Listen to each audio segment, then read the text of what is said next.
Ravenswood was a small town nestled in the heart of the Whispering Woods, its residents living in an uneasy harmony with the darkness that lurked just beyond the tree line.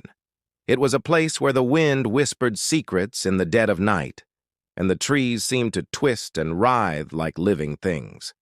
As the sun set on Ravenswood, the townsfolk retreated to their homes, locking doors and windows against the shadows that crept in like icy fingers. They knew better than to venture out after dark, for it was then that the forest came alive with an unholy presence. It started with small things: a missing cat, a child's eerie drawing, a whispered rumor of strange rituals in the woods.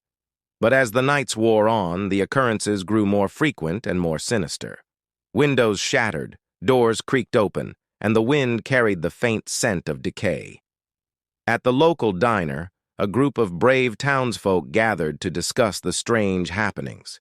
They spoke in hushed tones of an ancient evil that had awoken in the woods, a malevolent force that had lain dormant for decades. One of them, a young woman named Sarah, had always been fascinated by the town's dark history.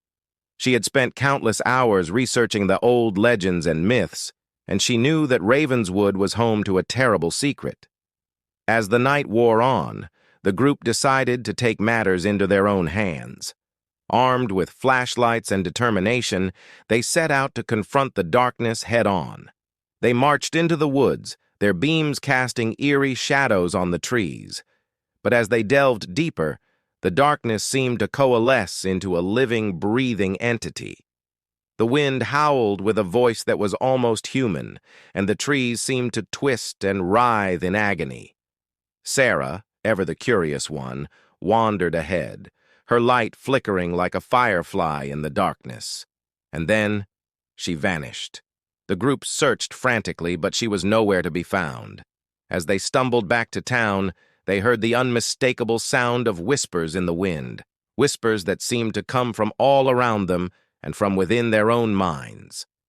The next morning, the townsfolk awoke to find Sarah's car parked outside the diner, her research scattered across the table.